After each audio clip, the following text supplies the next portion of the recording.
दोस्तों, हमारा दिमाग हमारे जीवन को एक दिशा देता है। जैसा हम पहले कभी सोच रहे थे वैसे हम आज हैं, और जो हमारा आज का माइंडसेट है हमारा आने वाला जीवन वैसा ही रहेगा। अगर दिमाग ये ठान ले कि अमीर होना है तो आने वाले समय में आप उसी प्रकार के एक्शन लेंगे। लेकिन अगर मन ने ये सोच लिया कि मैं कभी भी अमीर नहीं हो सकता तो आने वाले समय में हम कभी भी इस तरफ मेहनत नहीं करेंगे। उदाहरण के लिए हम समझते हैं कि अगर सचिन तेंदुलकर ने कभी क्रिकेट खेलने के बारे में सोचा ही ना होता तो वह कभी भी इंडिया के लिए खेल नहीं पाते, और धीरूभाई अंबानी जी ने अगर कभी भी अमीर होने के बारे में सोचा ही ना होता तो रिलायंस कंपनी का जन्म ही ना होता। मैं आपको ये समझाना चाहता हूँ कि हम जो जीवन में किसी भी मुकाम तक पहुँच पाए उसमें कहीं ना कहीं हमारे दिमाग और हमारी सोच का बहुत बड़ा रोल होता है। इसलिए पैसों के प्रति आपकी सोच पॉजिटिव होनी चाहिए। हमारा अमीर होना या ना होना इस बात पे निर्भर करता है कि पैसे के प्रति हमारा बिहेवियर, एटीट्यूड और मनोविज्ञान कैसा है। और यही सब कुछ सिखाती है हमारी आज की ये book the psychology of money, यानी पैसे का मनोविज्ञान।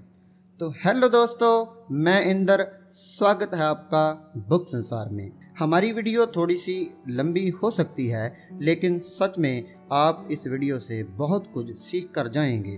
तो अब शुरू करते हैं इस बुक की समरी को।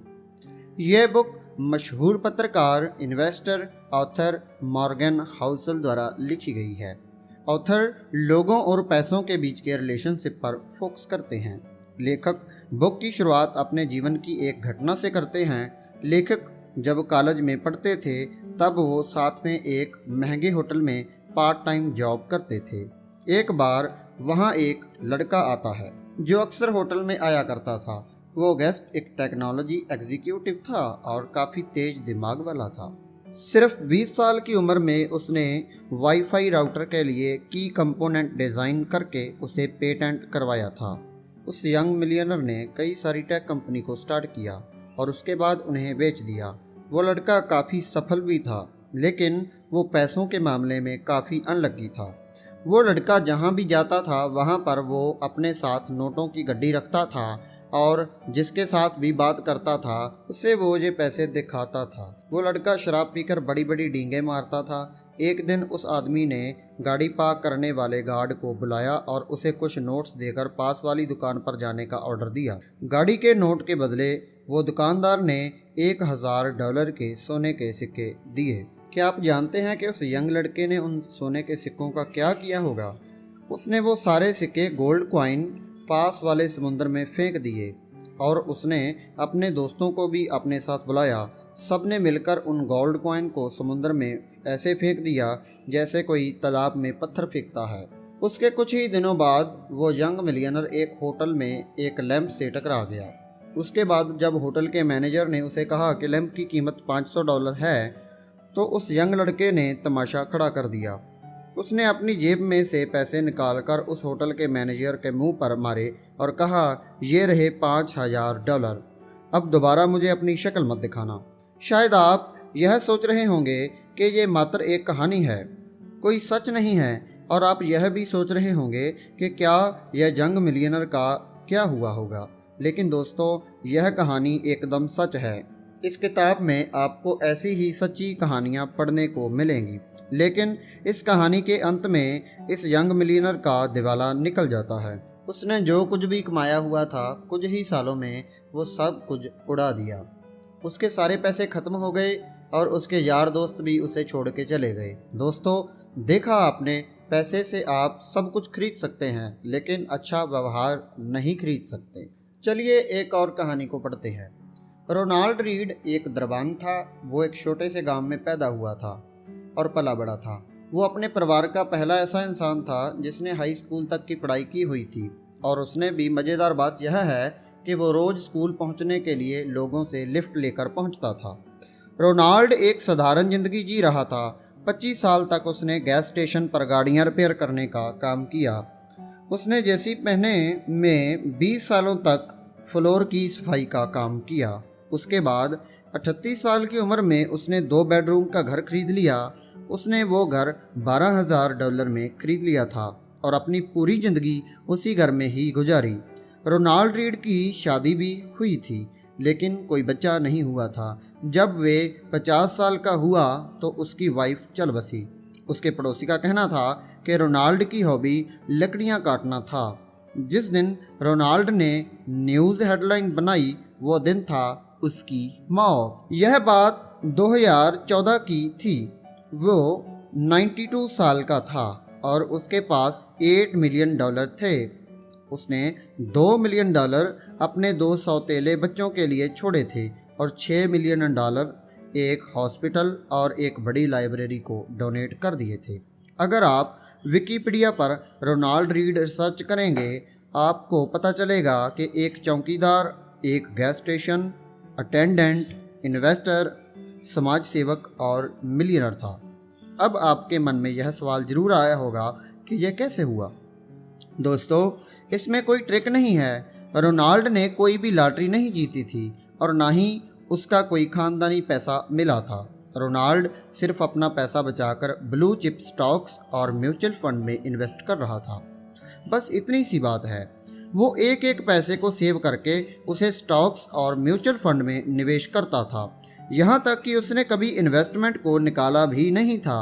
अपने सेविंग को सालों साल तक कंपाउंड किया हुआ था और उसके मौत तक उसके पास $8 मिलियन रकम जमा हुई थी। दोस्तों, क्या आप कंपाउंडिंग का कंसेप्ट जानते हैं? चलिए इसके बारे में बाद में बात करेंगे। इससे पहले मैं आपको एक और रियल स्टोरी सुनाना चाहता हूँ। ये हमारी तीसरी कहानी है।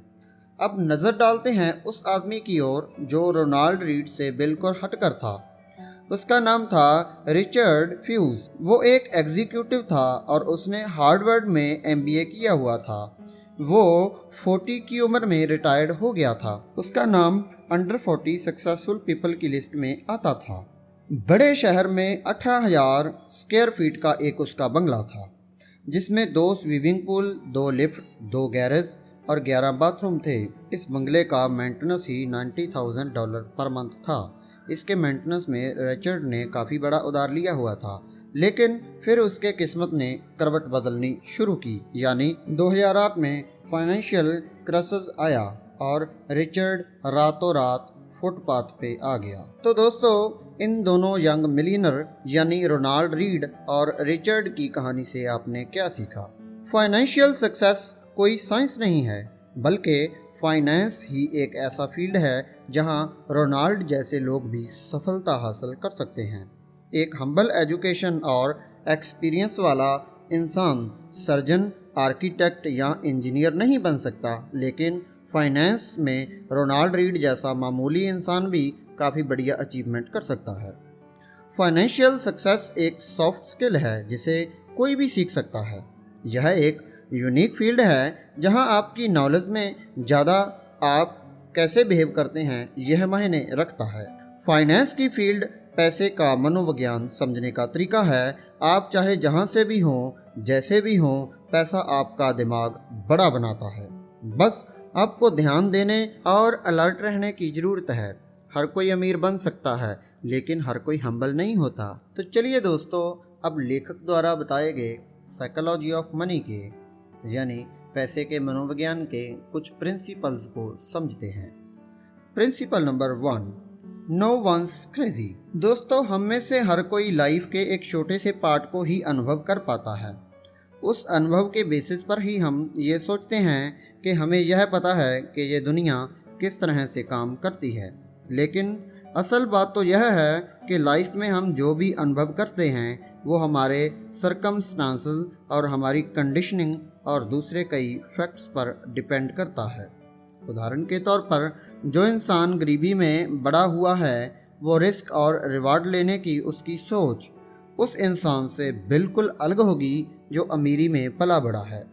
सन 2006 में national bureau of economics research ने पिछले 50 साल के डेटा को लेकर ये देखने के लिए स्टडी किया कि लोग किस बेस पर रिस्क लेते हैं। तो उन्होंने पाया कि किसी भी इंसान की रिस्क लेने की क्षमता उसकी पर्सनल हिस्ट्री पर डिपेंड करती है, ना कि उसकी एजुकेशन या इंटेलिजेंस पर। हर इंसान का फाइनेंशियल डिसीजन अलग अलग होता है, जो पूरी तरह से सर्कमस्टांसेस और अनुभव पर डिपेंड करता है। लोग पैसे को लेकर कोई भी निर्णय अपने पास मौजूद इंफॉर्मेशन से बेस पर ही लेते हैं। Principle number 2, luck and risk. दोस्तों, लक एंड रिस्क एक ही सिक्के के दो पहलू हैं। हमारी सफलता में लक का बहुत ही बड़ा रोल होता है और ये हमारी लाइफ में काफ़ी हद तक इफ़ेक्ट भी करता है। उदाहरण के तौर पर 1968 में अमेरिका का एक लेक साइड स्कूल दुनिया के कुछ गिने चुने स्कूल में से एक था, जहां पर $3000 का एक कंप्यूटर था। उस साल दुनिया भर में तकरीबन 33 करोड़ बच्चे हाई स्कूल में पढ़ रहे थे, जिनमें से सिर्फ 300 बच्चे ही लेक साइड स्कूल में पढ़ रहे थे और बिल गेट्स उन्हीं में से एक थे। बिल गेट्स कहते हैं कि अगर वो लेक साइड स्कूल नहीं गए होते तो शायद माइक्रोसॉफ्ट भी नहीं होता। बिल गेट्स के साथ लेक साइड स्कूल में कैंट्स इवान नाम का एक लड़का था, जो बिल गेट्स का काफ़ी अच्छा दोस्त हुआ करता था और बिल गेट्स की तरह बहुत ही अच्छा कंप्यूटर स्टूडेंट भी था, जो कि फ्यूचर में माइक्रोसॉफ्ट जैसी कंपनी को बना सकता था। लेकिन दुर्भाग्यवश उसकी एक एक्सीडेंट में मौत हो गई। यह बैड लक का एक उदाहरण है, क्योंकि हाई स्कूल में पढ़ रहे किसी भी बच्चे का माउंट एवरेस्टिंग के दौरान मारे जाने की क्षमता पॉसिबिलिटी करोड़ों में से एक थी। उसी तरह आपका कोई इन्वेस्टमेंट फेल हो जाता है तो हो सकता है उसके पीछे का कारण आप नहीं बल्कि आपका लक हो। Principle number 3, never enough. Kurt Vonnegut और जोसेफ हिलर दोनों ही अमेरिकन लेखक थे। एक बार वो दोनों किसी बड़ी पार्टी में गए हुए थे। वहाँ कर्ट ने जोसेफ को कहा कि इस पार्टी का जो होस्ट है वो एक फंड मैनेजर है और वो एक दिन में इतने पैसे कमाता है जितना जोसेफ अपनी जग प्रसिद्ध नॉवेल से भी आज तक नहीं कमा पाए हैं। यह सुनकर जोसेफ ने कहा कि हाँ, यह सही है, लेकिन मेरे पास कुछ ऐसा है जो इसके पास कभी नहीं होगा, और वह है इनफ, यानी बहुत। दोस्तों, इंसानी दिमाग की प्रवृत्ति है कि हम हमेशा ज़्यादा की तलाश में रहते हैं और चाहे हमारे पास जितना भी क्यों ना हो, लेकिन फिर भी हम दूसरों को देखकर उनसे खुद को कंपेयर करते हैं और हमेशा ऐसी चीज़ें चाहते हैं जो दूसरों के पास हैं। दोस्तों, इनफ का मतलब यहाँ पर यह नहीं है कि आप बहुत कम में खुश हो जाएं और अपनी लाइफ को मुश्किलों में बिताएं, बल्कि यहाँ पर इनफ का मतलब यह है कि आपको यह क्लियर होना चाहिए कि कितना पैसा आपके लिए इनफ होगा, बजाय इसके कि सिर्फ पैसे के पीछे भागता रहना। दोस्तों, कुछ ऐसी चीज़ें हैं जैसे कि reputation, freedom, family, friends, love और हैप्पीनेस आदि चीज़ें हैं जिन्हें छोड़कर सिर्फ पैसे के पीछे भागना मूर्खता है। Principle number 4, compounding. दोस्तों, आसान भाषा में कंपाउंडिंग का मतलब समझा जाए तो हम यह समझ सकते हैं कि कोई भी इन्वेस्टमेंट करने पर आपको जो कमाई होती है उसे फिर से इन्वेस्टमेंट करना कंपाउंडिंग कहलाता है। इसमें आपको प्रिंसिपल के साथ साथ आपके इंटरेस्ट पर भी इंटरेस्ट मिलता है। दोस्तों, जब यह किताब लिखी गई थी तब वॉरेन बफेट उनकी टोटल नेटवर्थ $84.5 बिलियन थी और जिसमें से $81.5 बिलियन रकम उनके 65वें जन्मदिन के बाद आए थे। वॉरेन बफेट 10 साल की उम्र में इन्वेस्ट करना आरंभ कर दिया था। अगर उन्होंने 30 साल की उम्र में इन्वेस्टमेंट करना शुरू किया होता तो उन्हें सेम रिटर्न नहीं मिलता और उनकी टोटल नेटवर्थ सिर्फ $11.9 मिलियन ही होती, क्योंकि कंपाउंडिंग के लिए पैसों की नहीं बल्कि टाइम की ज़रूरत होती है। वॉरेन बफेट इसलिए सफल नहीं थे क्योंकि वो एक अच्छे इन्वेस्टर थे, बल्कि वो इसलिए सफल और कामयाब हैं क्योंकि वो लंबे टाइम के लिए बहुत अच्छे इन्वेस्टर बने रहे। Principle number 5, getting wealthy and staying wealthy. अमीर बने रहने के लिए थोड़ा सा पागलपन और किफ़ायती होना जरूरी है। जैसे लिवरमोर अमेरिका के ट्रेडर थे। 1929 के ग्रेट डिप्रेशन के समय पूरी दुनिया के इन्वेस्टर के पैसे डूब रहे थे। तब ऐसे कठिन समय में लिवरमोर ने $3 बिलियन से भी ज़्यादा कमाए, लेकिन उसके बाद भी वो रुके नहीं और इसके बाद वे कठिन से कठिन दाव लगाते रहे और बदकिस्मती से 4 साल के भीतर ही उन्होंने अपनी सारी दौलत गंवा दी और खुद अपनी जान ले ली। दोस्तों, लिवरमोर की तरह बहुत लोग ज़्यादा पैसे तो कमा पाते हैं, लेकिन इन पैसों को संभाल कर रख नहीं पाते। पैसे कमाने के लिए रिस्क लेने और अपने ऊपर बिलीव करने की आवश्यकता होती है।